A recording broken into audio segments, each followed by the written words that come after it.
it's not just the president who, in winning, is in debt. The parliamentarians are also in debt. The deputy parliamentarians, they will adjust. Because as Honorable Michael K. Jr. was saying, you go to an election and you may win or lose. So if you lose, it's very painful because you've lost a lot of money. People are beating your food, drank your booze, wearing your t-shirts. And for me, I think the most fantastic thing about this campaign period was the last campaign where this lady was asked to name one policy of Baumia. Wearing Baumia's t-shirt, she lifts up John Mahamir's thing and says, I mean, that is so hilarious. Yeah. So I'm hoping that I can frame some question of sorts for my program students. Professor, it's always a delight to have you, and I'm so grateful you spent your evening with us. Thank you.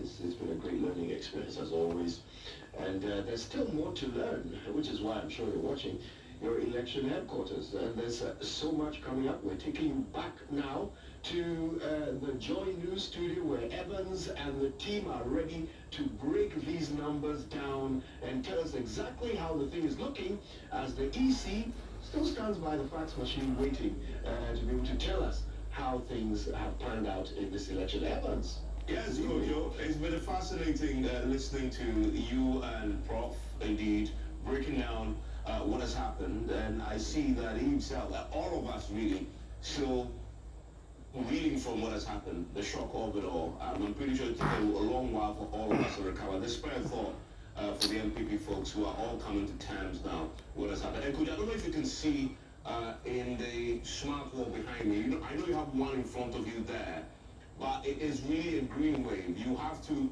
open up the map to try and look for the blue in there. Right? The blue is somewhere there in the Ashanti region. You have to really expand it to look for it. And I don't know if you have found a bit more than I have, but it's looking pretty slim and grim still, as the picture feels much greener than blue. Yeah. Are you finding it on your own tablet in front of you? It is still much greener than blue, Evans. Everywhere you look, it's greening up much more than it's bluing up. And the numbers at the bottom of our screen tells the story even more clearly. It has, because we're talking right now about what, 148 constituencies coming so far. NDC is in a commanding lead of 116, the MPP is around 32, and you've already been talking about this absolute majority, this 2/3 majority that can be the outcome at the end of the day. It is going to be one of the interesting ones. Can just imagining that you're flipping from a hand parliament to an absolute majority from one, elections to the next. It is day and night, is it not? Yeah, and Professor Enin actually describes this as a potential threat to democracy, which is something to really look out for, because at all times the point of parliament is to be a check on the executive and the other arms of government. But if you have a situation where we had a hung parliament, strong opposition numbers, and it yielded no results, imagine forward to a return to the norm of the party that wins also having a majority in parliament.